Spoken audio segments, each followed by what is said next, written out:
സാറേ, കണ്ണൂരിൽ ഇന്ന് പുലർച്ചെ വലിയൊരു സ്ഫോടനമുണ്ടായി. വീട് വാടകയ്ക്കെടുത്ത് അവിടെ എന്തോ പ്രവർത്തിക്കുകയായിരുന്നു. എന്തായാലും സ്ഫോടക വസ്തു പൊട്ടിത്തെറിച്ചു. വീട് വാടകയ്ക്കെടുത്ത ആളുടെ പേര് അനൂപ് മാലിക്. ഇയാൾ സമാനമായ 6 7 കേസുകളിലെ പ്രതിയാണ്. എന്നിട്ടും ഇയാൾ അവിടെ അടുത്ത സ്ഥലത്ത് വീട് വാടകയ്ക്കെടുത്തിട്ട് ഇത്തരത്തിലുള്ള സ്ഫോടക വസ്തുക്കളുടെ നിർമ്മാണം നടത്തുന്നു. എന്താ സംഭവിക്കുന്നത്?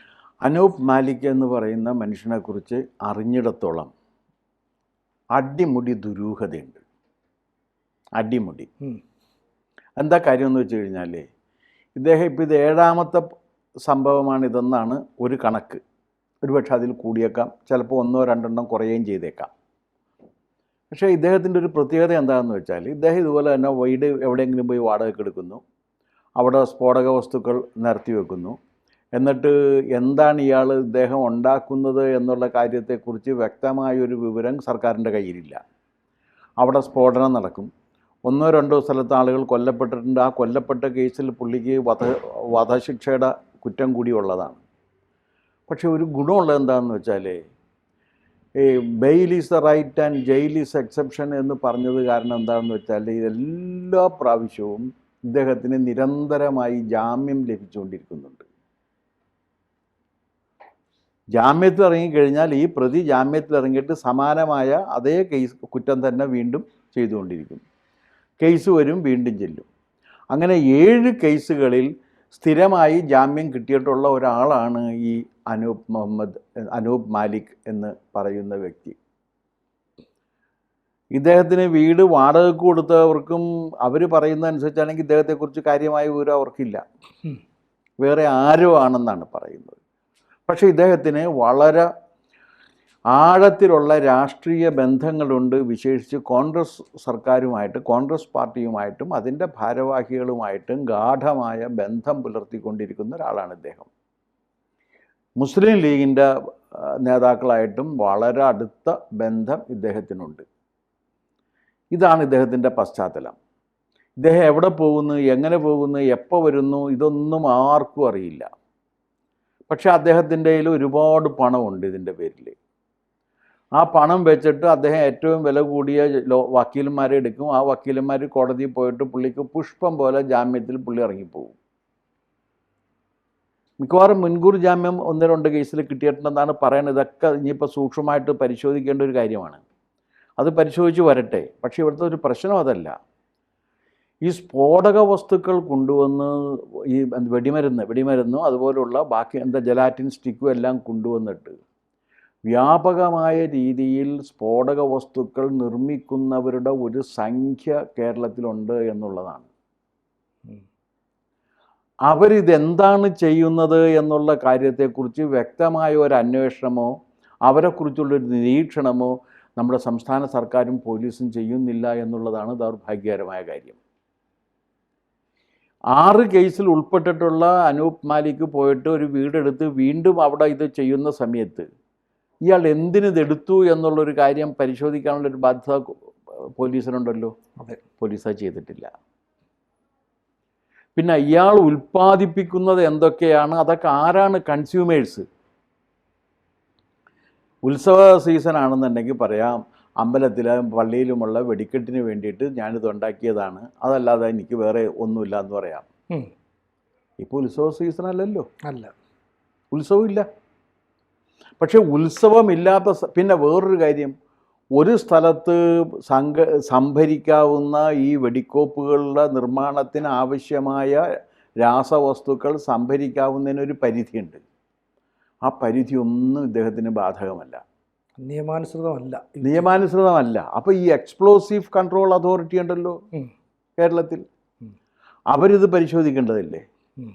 കാരണം അവരുടെ അറിവോടും സമ്മതത്തോടും കൂടി മാത്രമേ ഇത് മാർക്കറ്റിൽ നിന്ന് വാങ്ങിക്കാൻ കഴിയുള്ളൂ. അപ്പോൾ അങ്ങനെ വാങ്ങിച്ച് ഇവിടെ കൊണ്ടുവന്ന് വെച്ചതിന് ശേഷം ഇയാൾ രാവും പകലും ഈ കൊടുമഴയത്ത് ഇതൊക്കെ ഉണ്ടായിക്കൊണ്ടിരിക്കുകയെന്നുള്ള കാര്യം മനസ്സിലാക്കണം. ആർക്ക് വേണ്ടി? ഇയാളുടെ ഉപഭോക്താക്കൾ ആരാണ്? ഏതൊക്കെ രാഷ്ട്രീയ കക്ഷികളും ഏതൊക്കെ തീവ്രവാദ സംഘടനകൾക്കും ഇയാൾ ഇവിടെ നിന്ന് ആയുധം നിർമ്മിച്ചു കൊടുക്കുന്നുണ്ട്. ഇതൊന്നും പരിശോധിക്കപ്പെടുന്നില്ല എന്നുള്ളതാണ് ദൗർഭാഗ്യകരമായ കാര്യം. പോലീസ് നോക്കുന്നില്ല, എക്സ്പ്ലോസീവ് കൺട്രോൾ അതോറിറ്റി ഉണ്ട്, അവർ നോക്കുന്നില്ല. അപ്പോൾ ഈ അനൂപ് മാലിക്കിനെ ഇങ്ങനെ കയറഴിച്ച് വിടാത്തക്ക വിധത്തിൽ അനൂപ് മാലിക് പോവുകയും അനൂപ് മാലിക് അങ്ങനെ കയറൂരി വിട്ട കാളയെ പോലെ അങ്ങോട്ടും ഇങ്ങോട്ടും ഒക്കെ ആയിട്ട് ചുറ്റിപ്പറ്റി നടക്കുകയും ചെയ്യുന്ന ഒരു അന്തരീക്ഷം അങ്ങനെ വന്നു എന്നുള്ള കാര്യം അന്വേഷിക്കണ്ടേ? അതിനെക്കുറിച്ച് കാര്യമായ ഒരു അന്വേഷണം ഇവരാരും നടത്തുന്നില്ല. എന്തുകൊണ്ട്? അതെല്ലാം കാണിക്കുന്നത് അനൂപ് മാലിക്കിന് ഉള്ള സ്വാധീനം തന്നെയാണ്. അപ്പോൾ ഒരു കേസിൽ ജാമ്യം കിട്ടിയിട്ട് സമാനമായ കുറ്റകൃത്യം ചെയ്യുമ്പോൾ പിന്നെയും ഇയാൾക്ക് എങ്ങനെ ജാമ്യം കിട്ടുക? അത് കോടതിയാണ് പറയേണ്ടത്. അപ്പോൾ കോടതി പറയും. കോടതി ഇപ്പോൾ വളരെ ഉദാരമാണല്ലോ. ഇപ്പോൾ വേറൊരു കാര്യമുണ്ട്. സ്ത്രീപീഡന കേസിൽ ഉൾപ്പെടുന്ന ആർക്കാണ് മുൻകൂർ ജാമ്യം കിട്ടാത്തത്? നിങ്ങളൊന്ന് ആലോചിച്ച് നോക്ക്. മുൻകൂർ ജാമ്യം സ്ത്രീപീഡന കേസാണോ ഒരാൾ ഉൾപ്പെട്ടിട്ടുണ്ടോ, ആ ഉൾപ്പെട്ട ആൾക്ക് വളരെ ഉദാര വ്യവസ്ഥയോടുകൂടി നമ്മുടെ കോടതികൾ മുൻകൂർ ജാമ്യം കൊടുത്തുകൊണ്ടിരിക്കുകയാണ്. അതിന് ആ കേസിൻ്റെ മെരിറ്റ് പരിശോധിക്കുക, അതൊന്നും ചെയ്യുന്നില്ല. അന്വേഷണം നടന്നുകൊണ്ടിരിക്കുന്ന ഒരു കേസിൽ തെളിവ് എവിടെയെന്ന് ചോദിച്ചാൽ അന്വേഷിച്ചാലേ തെളിവ് ഹാജരാക്കാൻ പറ്റുള്ളൂ. FIR ഇടുന്നത് ഒരു കംപ്ലൈൻറ്റിനെ തുടങ്ങി FIR ഇടുകയും FIR ഇട്ട് കഴിഞ്ഞാൽ ഈ പ്രതിയെ അല്ലെങ്കിൽ കുറ്റാരോപിതനെ, പ്രതി എന്ന് പറയേണ്ട കുറ്റാരോപിതനെ വിളിച്ച് ചോദ്യം ചെയ്ത് അയാളുടെ ബാക്കി കാര്യങ്ങളൊക്കെ പരിശോധിച്ച് കഴിഞ്ഞാലല്ലേ തെളിവ് കിട്ടുള്ളൂ.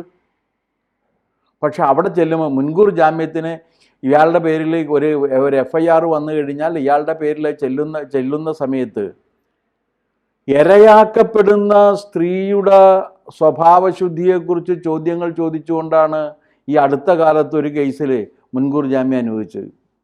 വേടൻ്റെ കേസിൽ. ഇത്രയും കാലം ഇവരെവിടെ ഇരുന്ന്? ഇവരെന്തുകൊണ്ട് ഇപ്പോൾ വന്ന് പറയുന്നു? 2013 നിർമ്മിക്കപ്പെട്ടിരിക്കുന്ന ക്രിമിനൽ ലോ അമെൻമെൻറ്റ് ആക്റ്റിൽ വ്യക്തമായി പറഞ്ഞിട്ടുണ്ട്, ഇതിന് സമയപരിധി ഇല്ല എന്ന് പറഞ്ഞിട്ടുണ്ട്.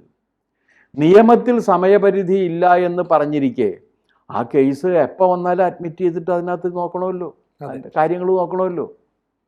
പക്ഷേ ഈ സമയപരിധിയെക്കുറിച്ചാണ് പിന്നീട് ചോദിക്കുന്നത്.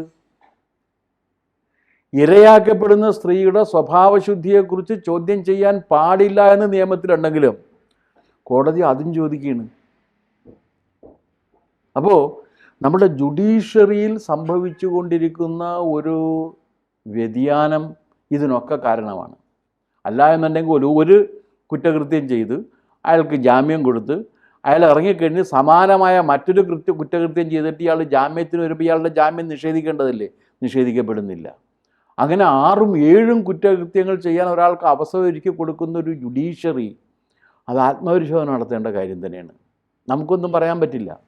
പക്ഷെ അവരെ ആത്മപരിശോധന നടത്തുക തന്നെ വേണം. കാരണം ഇത്തരം കേസുകളിൽ ഇത് ചെയ്യാൻ പറ്റുമോ? അതുപോലെ ഇപ്പോൾ എങ്ങനെയാണെന്ന് വെച്ചാൽ ഈ ഇരയാക്കപ്പെടുന്ന ഒരു സ്ത്രീക്ക് ഈ പരാതി ഉന്നയിക്കാൻ കഴിയാത്ത വിധത്തിലുള്ളൊരു അന്തരീക്ഷം ഉണ്ടായിക്കൊണ്ടിരിക്കുകയാണ്. പറയാൻ പാടില്ല. ഞാൻ ചോദിക്കട്ടെ, ഒരു നിയമം ദുരുപയോഗം ചെയ്യുന്നുണ്ടോ എന്ന് സമ്മതിക്കാം. ഇവിടെ ഏത് നിയമമാണ് ദുരുപയോഗം ചെയ്യപ്പെടാത്തത്?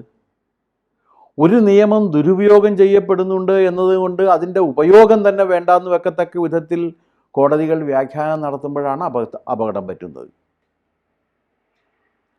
ഈ അനൂപ് മാലിക്കിന് ഏതെല്ലാം തീവ്രവാദ സംഘടനകളുമായിട്ട് ബന്ധമുണ്ട് എന്ന കാര്യം അന്വേഷിക്കുക തന്നെ വേണം.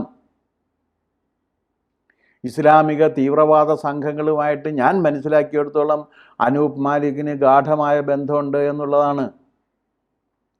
അനൂപ് മാലിക്കിൻ്റെ സംരക്ഷകരായിട്ട് രാഷ്ട്രീയ നേതാക്കളുണ്ട് എന്നുള്ളതാണ്. ഇപ്പോൾ പറയുന്നുണ്ട് കോൺഗ്രസ് ആണെന്ന് കമ്മ്യൂണിസ്റ്റുകാർ പറയുന്നുണ്ട്, കമ്മ്യൂണിസ്റ്റുമായിട്ട് ഇയാൾക്ക് ബന്ധമുണ്ടെന്ന് കോൺഗ്രസും പറയുന്നുണ്ട്. അപ്പോൾ നമുക്ക് അനുമാനിക്കാവുന്ന കാര്യം 2 കൂട്ടരുമായിട്ട് ബന്ധമുണ്ടെന്നാണ്. ഈ 2 കൂട്ടരുമായിട്ട് ഇയാൾക്ക് ബന്ധം വരാം. ഞാൻ ചോദിക്കട്ടെ, ഈ സ്ഫോടക വസ്തുക്കൾ നിർമ്മാണത്തിൽ ഏർപ്പെട്ടുകൊണ്ടിരിക്കെ ആ നിയമം ലംഘിച്ച് സ്ഫോടക വസ്തുക്കൾ കൊണ്ട് ആർമമെൻറ്റ്സ് ഉണ്ടാക്കിക്കൊണ്ടിരിക്കുന്ന ഒരാൾക്ക്, അയാളാണല്ലേ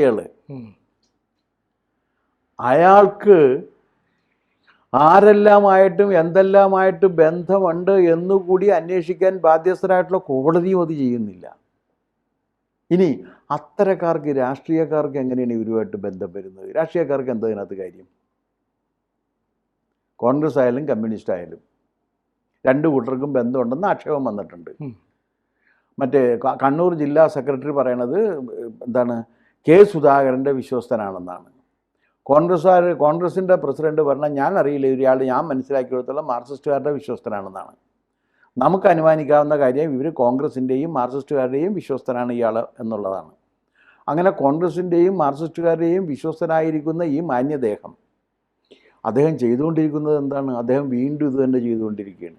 അപ്പോൾ ഇതിനെക്കുറിച്ച് ഇദ്ദേഹത്തിൻ്റെ നാളിതുവരെയുള്ള പ്രവർത്തനങ്ങളിൽ ഇദ്ദേഹം ഏതെല്ലാം തീവ്രവാദ സംഘടനകൾക്ക് ഇത്തരത്തിൽ ആയുധങ്ങൾ നിർമ്മിച്ച് നൽകിയിട്ടുണ്ട് എന്നുള്ള കാര്യത്തെക്കുറിച്ചാണ് അന്വേഷിക്കേണ്ടത്. അത് വെറുതെ വിടരുത്. അപ്പം അത്തരത്തിലുള്ള അന്വേഷണം കൃത്യമായിട്ട് പോലീസിൻ്റെ ഭാഗത്തുനിന്ന് അധികൃതരുടെ ഭാഗത്തു നിന്നൊക്കെ ഉണ്ടാകും. അല്ല, ഗവൺമെൻറ് ഇടപെടണം അതിനകത്ത്. ഗവൺമെൻറ് പിന്നെ എന്തിനുള്ളതാണ്? ഗവൺമെൻറ് എന്തിനുള്ളതാണ്? ഇതെങ്ങനെയാണ് ഇയാൾക്ക് ജാമ്യം കിട്ടുന്നത്? ജാമ്യം കിട്ടണമെന്നുണ്ടെങ്കിൽ ഇയാൾക്ക് ജാമ്യം കൊടുക്കുന്നതിൽ കുഴപ്പമില്ല എന്നൊരു നിലപാട് പബ്ലിക് പ്രോസിക്യൂട്ടർ എടുത്തു കാണണം. ഇതൊക്കെ പരിശോധിക്കപ്പെടേണ്ടതാണ്. ഞാൻ അങ്ങനെ എടുത്തിട്ടെന്നല്ല പറയണ, എനിക്കറിയില്ല, പക്ഷെ ജാമ്യം കിട്ടുന്നുണ്ട്. അപ്പം എന്താ സംഭവിക്കുക എന്നുള്ളത് പോലീസിൻ്റെ അന്വേഷണം പൂർത്തിയാവട്ടെ. അതായത് ഒരുത്തൻ പകല് ഒന്നും ഭക്ഷണം കഴിക്കുന്നില്ല, പക്ഷേ ഡെയിലി തടിച്ചും വരുന്നുണ്ട്. അപ്പം നമ്മൾ ഉദ്ദേശിക്കുന്നത് വെച്ചാൽ രാത്രി ഭക്ഷണം കഴിക്കുന്നുണ്ടെന്നാണ്. അത് തന്നെയാണ് ഇതിനകത്ത് യുക്തി. കൂടുതൽ വാർത്തകളും വിശേഷങ്ങളും നിങ്ങളിലേക്ക് എത്താൻ ABC മലയാളം സബ്സ്ക്രൈബ് ചെയ്യുക, ബെൽബട്ടനും അമർത്തുക.